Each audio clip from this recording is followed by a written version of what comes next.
What's up, everybody? Big Herc 916. And you tune into another edition of my vlog. I want to say thank you for subscribing. Thanks for all the support. You know, I'm all about that positivity.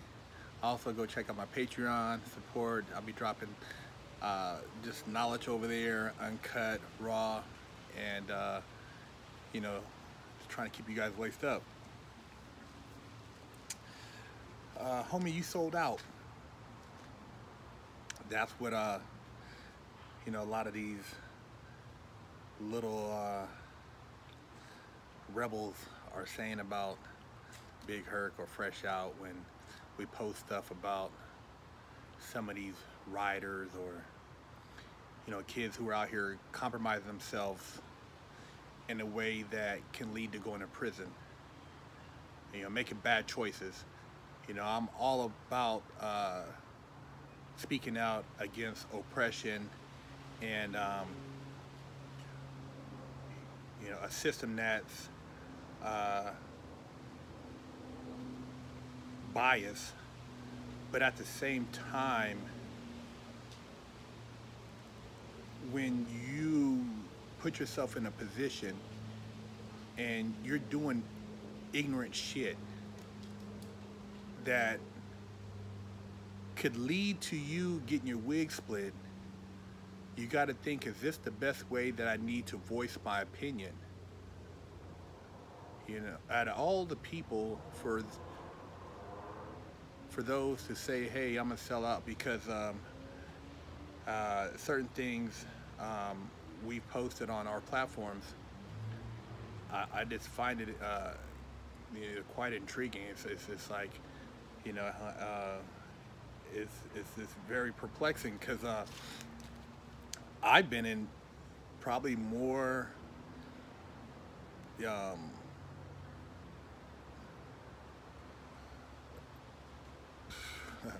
more situations than most of the people out there in regards to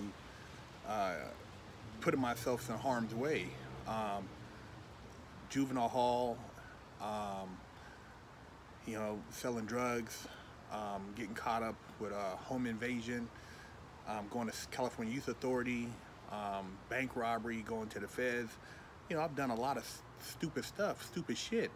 And, you know, people, oh, well, you're the last one who needs to be talking to me because you did a lot of stupid shit. You know, you robbed banks, you did porn. Yeah, and I own up to it. I'm not out here crying victim. I'm not out here saying that I'm, you know, I'm innocent. I'm just Angel. I've done wrong. I've paid my debts to society, and in the process, I learned a lot about myself, and I took the time to figure out why I made those choices and how I could rectify some of that by putting out some positive so that people could learn from my mistakes. I dedicated my whole channels, both my platforms, to helping people across the world. I got kids and people grown and young that have said that I've impacted them in a positive way, so I don't know how that's considered selling out, because I'm not pumping my black fist around. I'm black. I don't need to pump my fist to prove to you that I'm down with the cause. If you want to really be down with the cause, why don't you go to law school? Why don't you participate in local politics? Why don't you form a coalition, a real coalition, not something that's plagued with a bunch of poison inside of it that has an ulterior agenda? Why don't you form a real coalition and you go around and screen everybody that you socialize with and make a difference? Go and start helping people who have been wrongfully convicted. Go out there and petition to help people who don't have money for lawyers, who got railroaded through you know, getting evidence planted on them or bad prosecution. Why don't you go help them? Why don't you go speak out them? Why don't you go talk to some of these kids who have no father, their dad has 2 or 3 different baby mamas, and the kids aren't, you know, doing anything after school except for hanging out watching rap videos, you know, trying to figure out how they can get a gun. Why don't you go talk to them? Why don't you go help some of these inner cities and form some type of nonprofit so that you can create after-school programs so that these kids could have something to do after school that's productive?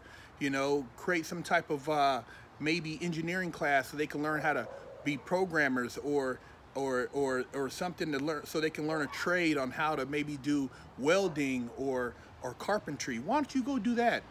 Why don't you help that black cause? Why don't you go create a program so that a lot of these single mothers can somehow find employment, or work out a way so they're not collecting off the government, so that their man can come back home? Because one of the things that keeps them from coming home is that they can't have a man in the house if they're getting welfare. Why don't you address that? Why don't you address the fact that the education in a lot of these schools that are plagued with issues is a result of overcrowded classrooms, lack of funding, redlining, where these communities can't get the proper funding because of their zip code. And then when you have people who try to sneak into another zip code, they get jailed. Women who have used a false address to get their kids in school get punished for it. Why do you think they try to get that other address, so they can get a better chance of life? Why don't you talk about that? See, I've been there, done that, man. Don't try to tell me about blackness and, oh, because you married a white woman and blah, blah. Man, my stepdad, my mom is white. My real dad is black, obviously. Never met him. Never was in my life. Lived in the same neighborhood. Seen his parents before, but never had any relationship with him. So what does that say? Am I crying and saying, oh, woe me, because I never had a dad, I decided to sell drugs and make all these bad choices? No, I made bad choices because, yeah, I didn't have a male figure in my life, and maybe that would have been a determining factor if I would have got my ass whooped and maybe have had somebody check me.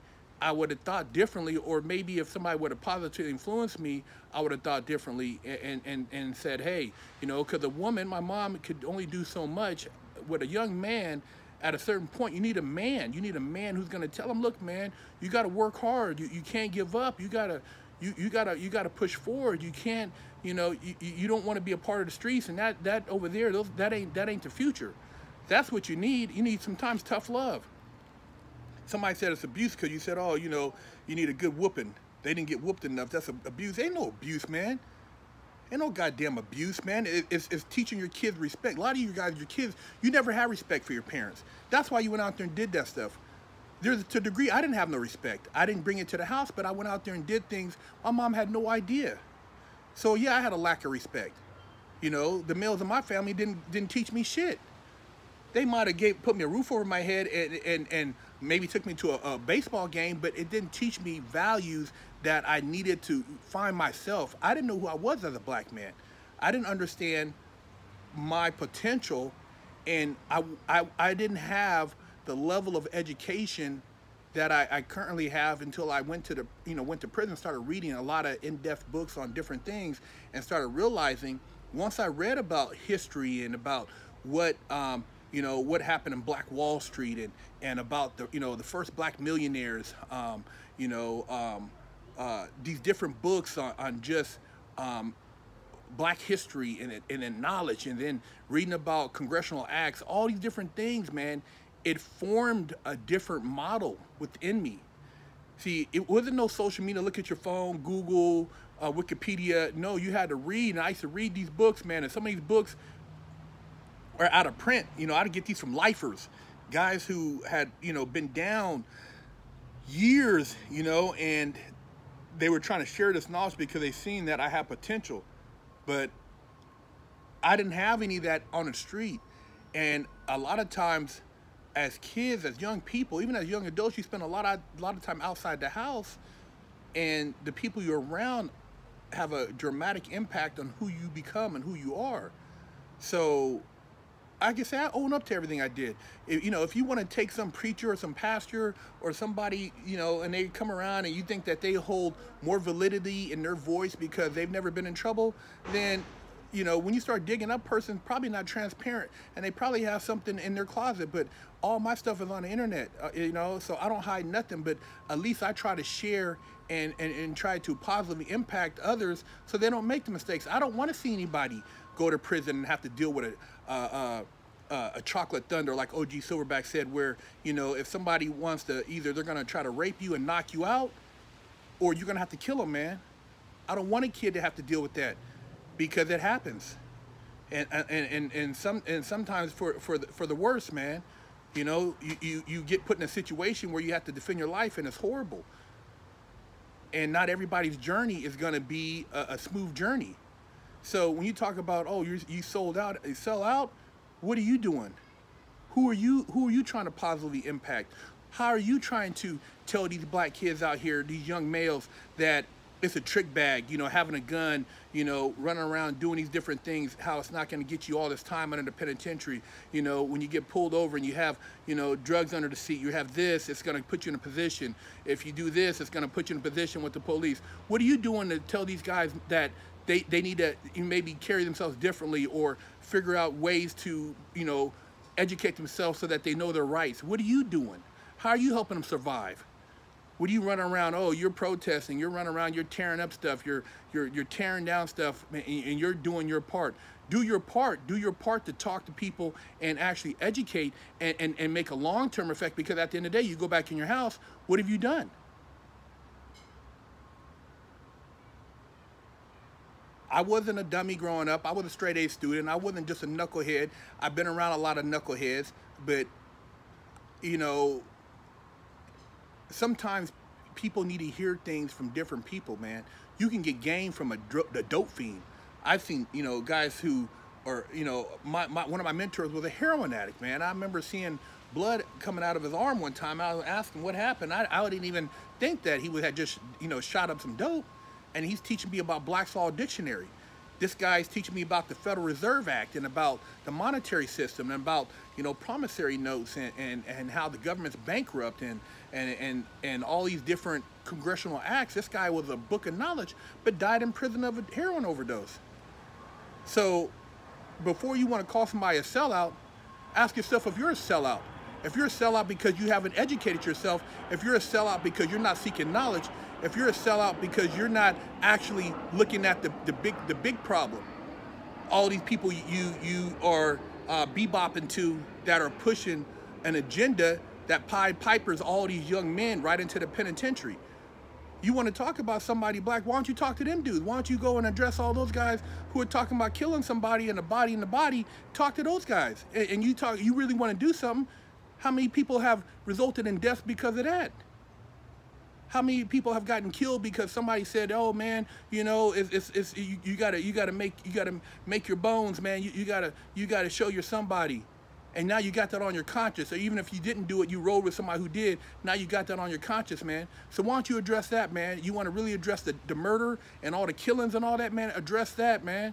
Address that, and then that can help filter over to clean up some of the stuff going on outside the community with these authority figures who have that blue line that they don't cross, and we can start puncturing that, getting that to be exposed. But you got to create some lawyers. You got to create some people who are authority figures who can kind of make a difference. And you have to vote. You have to do a lot of things, man. But you have to use your head. It's a chess game. Not a checker game, not a game where you go out here and act a fool and go home, and then a couple months later they come knocking at your door because you got federal charges for vandalism of federal property, or possession of a Maltel cocktail or some type of bomb or whatever the case may be. Yeah, they had people out there doing stuff and they set you up because you follow right up in them. But it's not a sellout because I'm not endorsing that. It's not a sellout because you know, I say that research what you follow before you get caught up in something that you don't want to believe in. You know how many people have followed gang activity that wish they would have never followed it? How many people got involved in hood activity that wish they would have backed up because they realized that it wasn't what they thought it was? How many people have listened to a shot caller who's a drug addict, whose own agenda is to get high and he'll compromise everybody in the process? You ask me who's a sellout. Who's really the sellout? It's a sellout to be sitting in the jail cell talking about, you know, come visit me, and you're in some place way out in the middle of nowhere. That's a sellout move. You done sold out your family, sold out your kids, sold out your wife, sold out, and now you're sitting there and you got to go work for, you know, 13 cents an hour, or maybe you're at a factory making, you know, $80 an hour. Who's the sellout then? Big Herc 916.